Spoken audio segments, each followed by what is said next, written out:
Let's talk about my top 10 panel shows.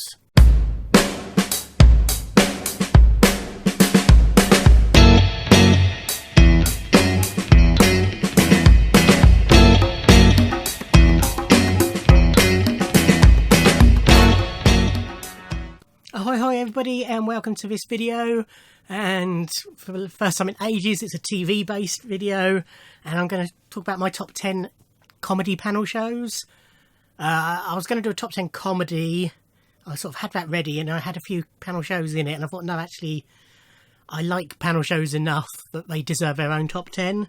So my top 10 comedy shows will be at a later date when I've reworked that. But these are specifically comedy panel shows, so it doesn't include things like Question of Sport, which is a panel show, but though it's very funny, that's not its primary purpose. Its primary purpose is as a quiz show. And there's other various celebrity fronted quiz shows, but which again are more light entertainment than comedy. There's been spin-offs of Question of Sport. There's been a Question of Entertainment, I think there was, and there's been a couple of TV-based panel shows. But these are specifically comedy panel shows. If you're not, particularly if you're overseas, quite familiar with what I mean by a comedy panel show, they are primarily a game show, quiz show, where there are two panels, normally, of celebrities, comics, depending on the theme of the quiz, relevant people, and a host. And the panels are normally 3 people on a panel, occasionally 2. One of my top 10 doesn't quite fit this format, but it is definitely a panel show. So it's basically a quiz show, but it's entirely played for laughs. You know, the scoring is irrelevant, really.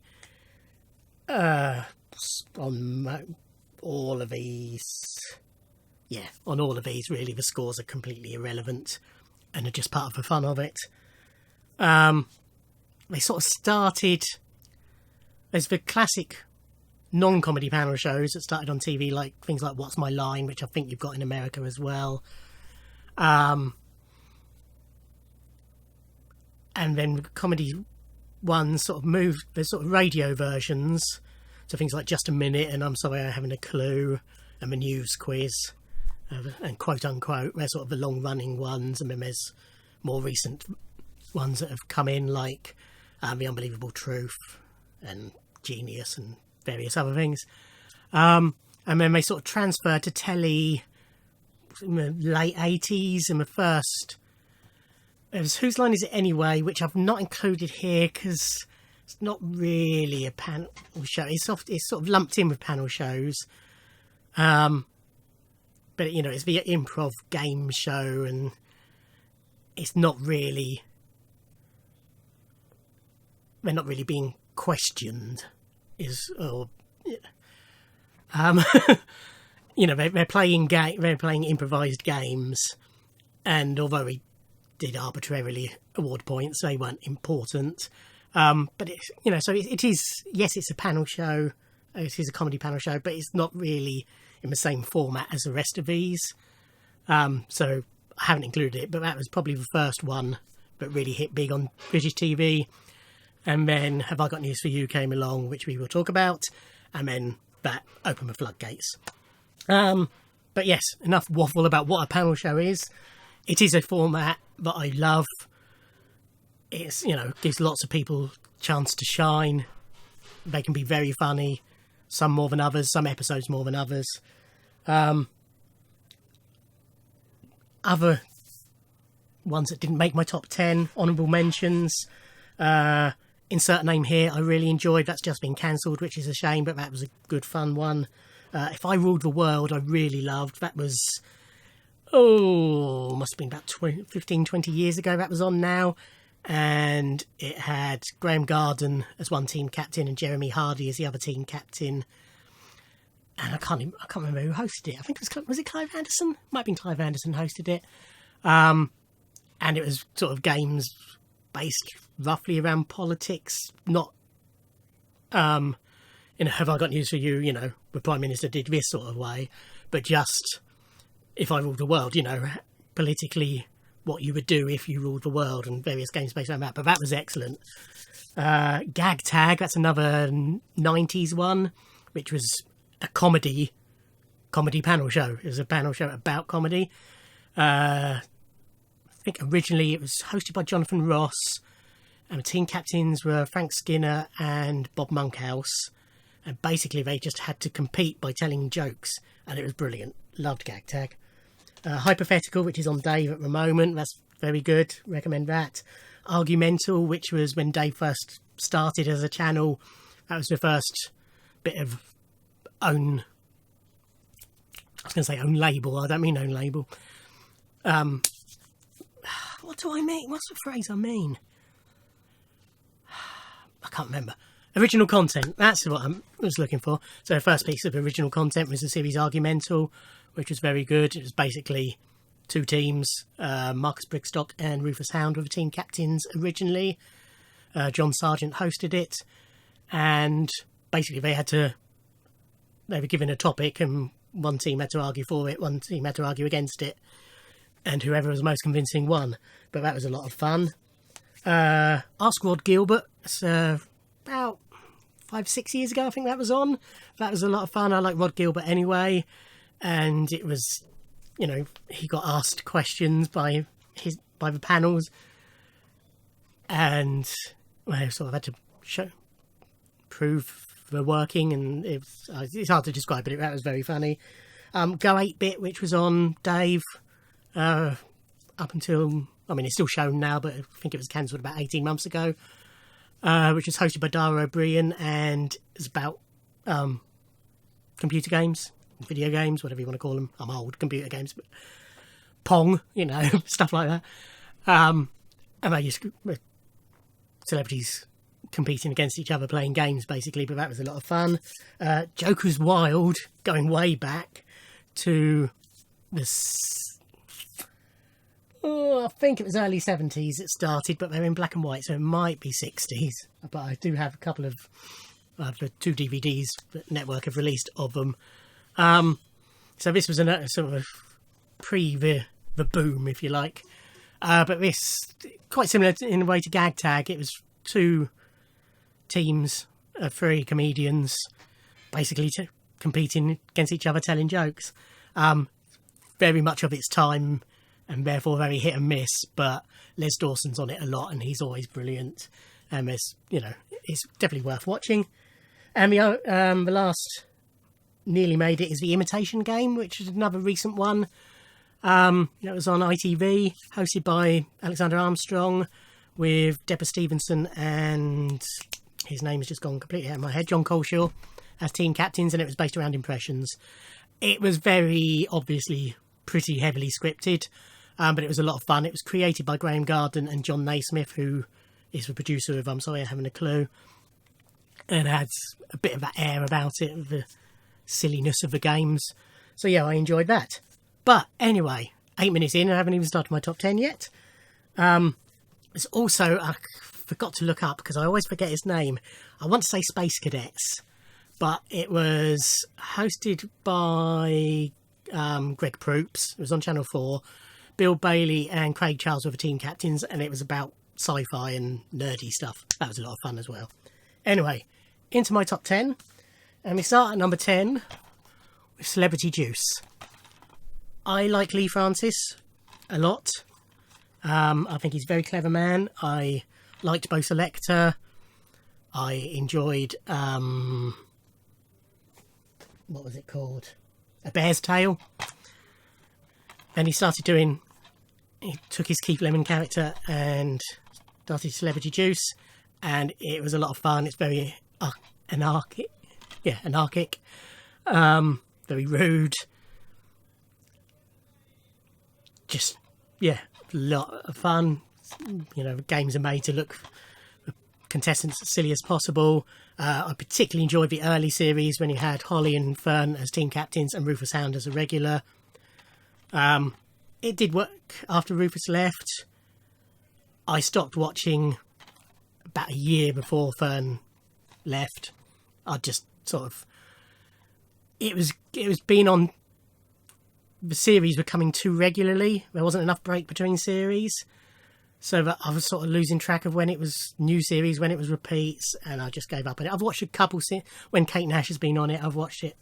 I've watched those 2 episodes. I think she's done 2 episodes of it. So I've watched them. But I don't intend to start watching it regularly again. But I do really enjoy the series. So number 10 is Celebrity Juice. Number 9 is They Think It's All Over. So this was one of the early cash-ins, if you want, from Have I Got News For You. So this is a sports-based panel show. It was hosted by Nick Hancock, and then the team captains were Gary Lineker and David Gower, and then originally the regulars were Rory McGrath, who was on Gary's team, and Lee Hurst, who was on David Gower's team, and then Lee left and Jonathan Ross took over on David's team, and there was various guest captains at various times and what have you.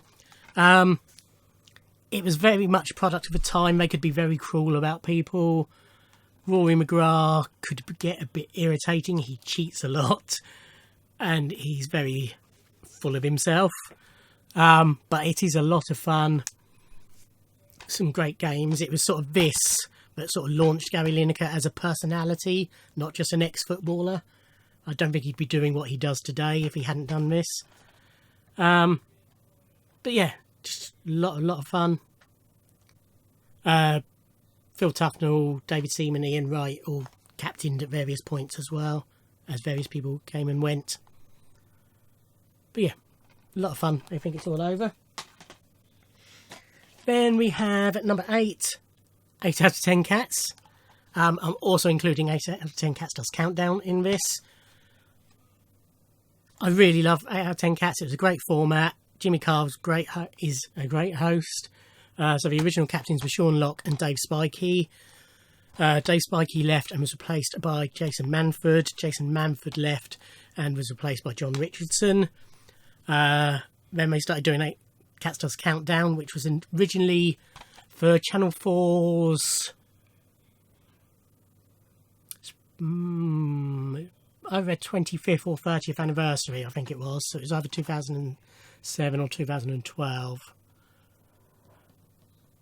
It feels like it's been going on long enough to be 2007, but it was probably 2012. They did a series of mash-up programmes where, you know, for example, the 8 out of 10 Cats team played Countdown.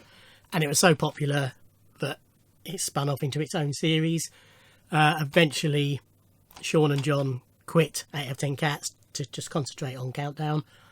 Then 8 out of 10 Cats moved to E4, and I think it was E4 or Morthor, one of the two. And I sort of lost track of it from then. But Rob Beckett and Aisling B were captains. Then Aisling had other commitments, so she did a couple, and Emma was guest captains for the rest of them. I'm not quite sure where it's at the moment. But certainly all the while it was on Channel 4, I watched every episode, and I regularly, I watch every episode of Cats Does Countdown as well. It's just great fun. Again, rude and irreverent, and just brilliant, basically. All these. Number 7, and on a similar vein, is Mock the Week. When Mock the Week was first announced, I thought, well, that's just... It's... Have I Got News For You crossed with 8 out of 10 Cats? You know, it's topical. What's topical and what have you? Surely there won't be room for that, and it proved me completely wrong. It's a series that's probably improved. Unlike a lot of them, it's sort of improved as it's gone on longer. Originally...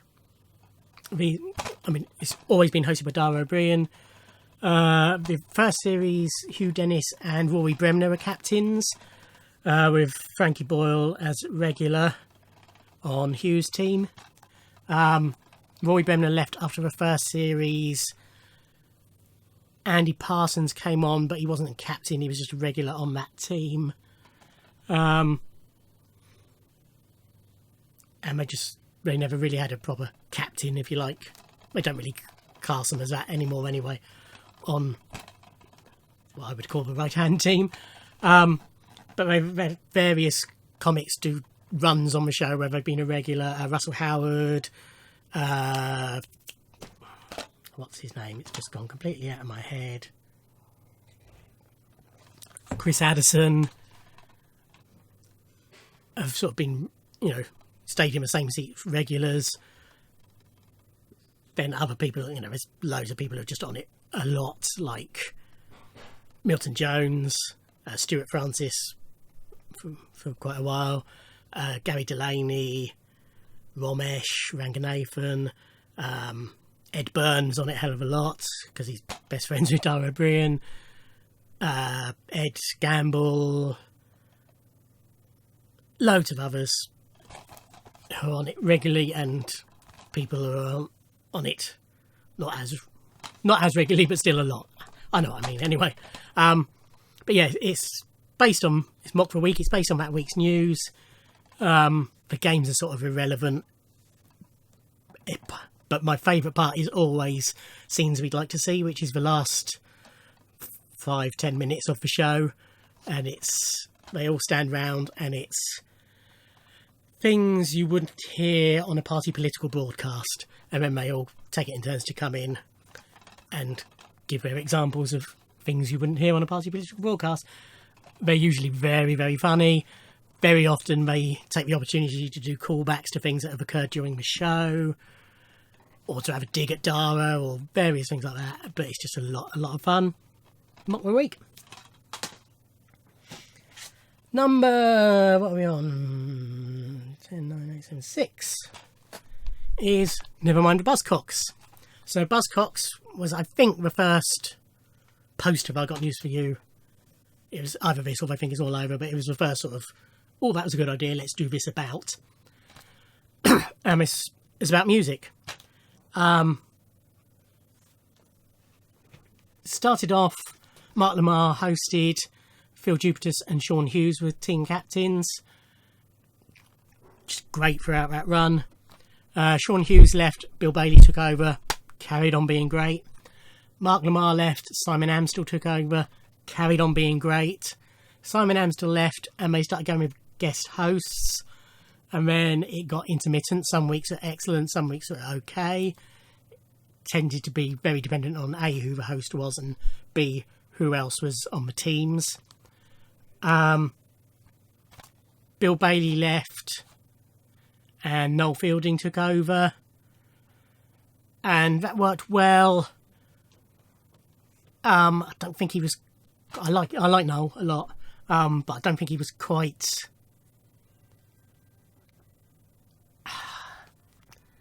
He wasn't quite up there with Bill and Sean. I don't really know why, but there's just something. Some weeks, again, I think it depended on who was on his team, how well he sort of worked with them. When Paloma Faith was on his team, it was brilliant because they played off each other brilliantly. But I think if his teammates didn't quite get his surrealness, it just didn't quite work. But then, towards the end, they decided Rod Gilbert would take over, and he did the very last series, and it was starting to get good again. But unfortunately, it was just the writing had been on the wall for a while, that it had sort of lived its life. But yeah, it was some classic moments. I love music, as obviously if you're a regular viewer. So I enjoyed playing the quiz part of it as well. But it was always a lot of fun. Never mind the Buzzcocks. At number 6. Number 5, we have Shooting Stars. So this was Vic Reeves and Bob Mortimer's panel show. Started off as a one-off. They had their own night on BBC Two, and they did Shooting Stars just as a one-off of it, with Danny Baker. I think it might have still been Mark Lamar as team captains, or was it Jonathan Ross? Might have been Jonathan Ross. But it went down so well that they decided they'd make a series of it. So early series, team captains were Mark Lamar and Ulrika Johnson. Ulrika Johnson stayed throughout. Eventually Mark Lamar left, and well, actually it went off air, and then when it came back, Mark Lamar didn't come back, and Will Self did it, which was the weakest period. Then Will Self left and Jack D took over, and that was fun. He had the same, although he's quite a different comedian to Mark Lamar, he had the same dry, didn't want to be there attitude that Lamar had, which worked well against the zaniness of Vic and Bob. I mean, eager to please Ulrika. Highlights have been the two scorers. So George Dawes in the early series, played by Matt Lucas, and then Angelos Epifimou, played by Dan Renton Skinner in the later series. Johnny Vegas was a team regular on the Ulrika's team for a long while as well, but it's just irrelevant. Well, irrelevant and irreverent. You got, things that just stick with you, like the dove from above and Iranu Uvavu, and beckoning down the dove and the rubbing of the legs when there was an attractive female guest, and so many things. I keep wanting to say irreverent. The bizarre end games. Just great show. I mean, if you're not on Vic and Bob's wavelength, I don't quite think you'll get as much out of it as anybody who is. But if you are on their wavelength, genius. Number 4. For about 20 years, this would have been number 1. And this is the granddaddy of them all. Have I got news for you? The Angus Deayton years, as we'll call them, were some of the best telly ever made, in my opinion. Absolutely loved them. It was the first real sort of show that really attacked politicians, and Ian Hislop's team captain and his editor of Private Eye, and it sort of took that Private Eye's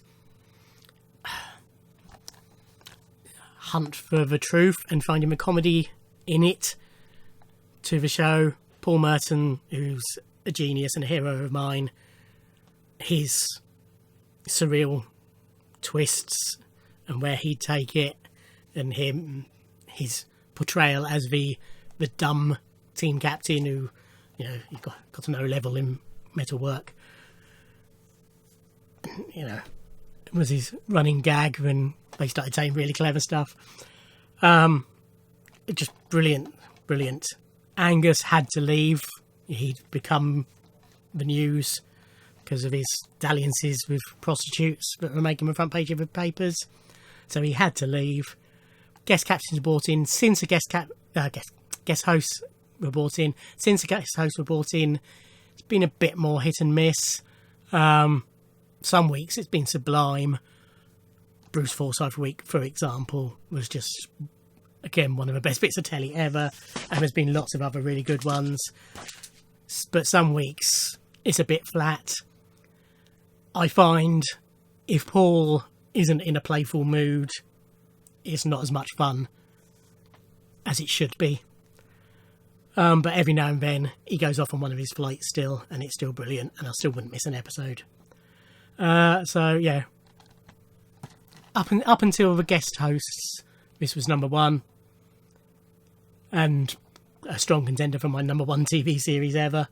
But now number 4. Number 3, I haven't got anything physically to show you because there's been no physical releases of it apart from books, and I don't own any of the books. This is a current show. It was on Dave up until the last series. Channel 4 have snapped up the rights to it. This is the show that doesn't really fit the format, but it is a panel show, and it's Taskmaster. So Taskmaster, if you haven't seen it, what's wrong with you? Watch Taskmaster. It's being repeated all the time on Dave. You must watch it. It is genius. It's created by Alex Horne, who played a version of it up in Edinburgh. It was snapped up by Dave for a TV show. And each series has 5 celebrities, mainly comedians or TV presenters. And they are given tasks to do that by the Taskmaster, who's played by Greg Davies. But really Alex comes up with them with the help from Tim Key nowadays. And they spend a few days in advance completing these tasks, but they've got no idea how anybody else has done, and then basically they sit in the studio and we see who's won each game, and then over the however many shows are in a series, it's gradually increased as it's got more popular. The overall winner wins a bust of Greg Davies' head. But it's just such fun. The games are ridiculous, a lot of them. You know, it's... I'm trying to think of examples that I've seen recently.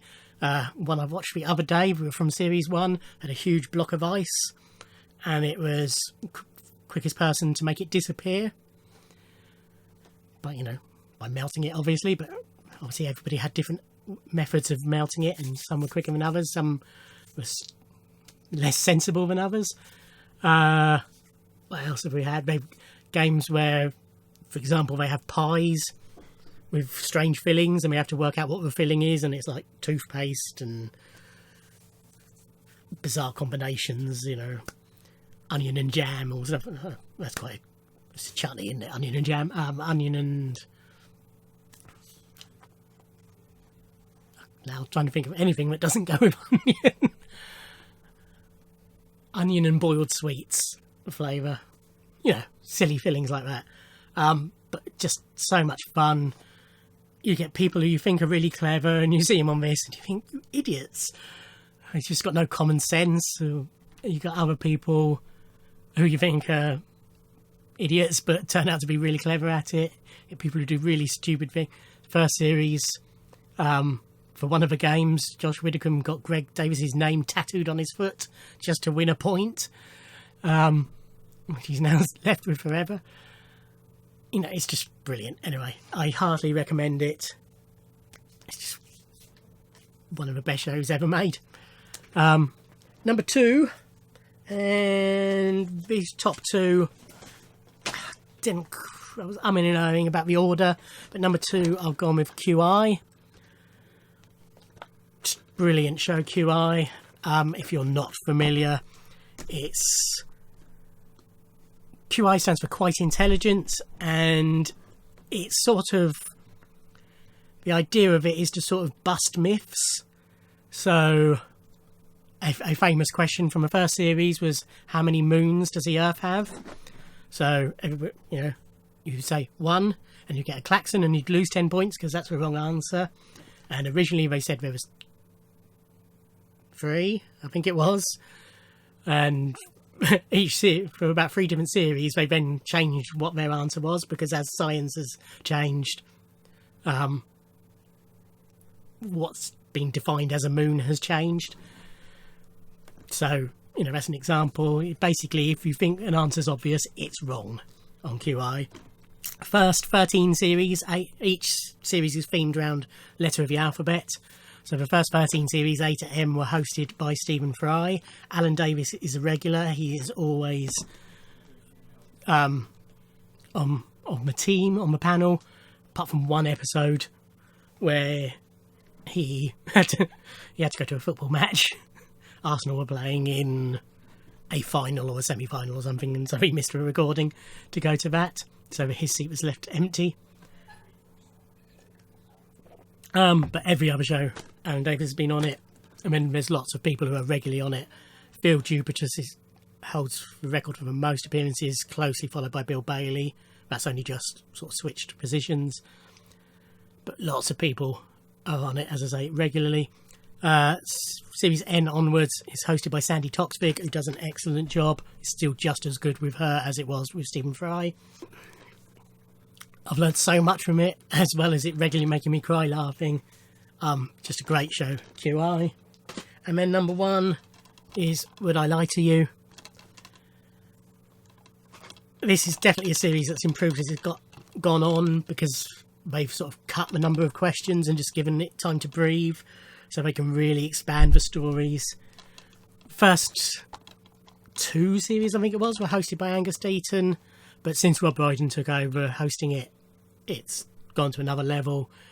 His camaraderie and banter with the other two captains, David Mitchell and Lee Mack, just brilliant, the way they play off each other. We went to see them on tour together last year. It was just a lot of fun. We didn't know what to expect from the show, and it was basically first half they'd sent round some emails beforehand, and they'd asked questions about Portsmouth, which is where we went to see it, and David and Lee were sort of competing against each other, trying to work out the answers. And then the second half was... What was the second half? Oh, it was problem solving. You know, if you had problems you wanted them to solve. It's a lot of fun anyway, but the way they play against each other is brilliant. But yeah, I mean, anything, it's always great, even from the very beginning, but anything in the Rob Brydon years is really strong. And if Bob Mortimer's on it, watch it, because you are guaranteed to laugh yourself silly. So, because it's the one that makes me laugh the most, number one, Would I Lie to You? Wasn't expecting that to take so long. I guess I had so much to say about them. But yeah, 10 great shows there, plus the other ones I mentioned, all enjoyable. And others that I haven't mentioned, I'm sure that I've forgotten about or slipped, passed by me. But yes, that is my top 10 panel shows. Which ones do you love? Let me know in the comments. Thank you for watching. Like, comment and subscribe. And I'll see you in another video. Thanks. Bye.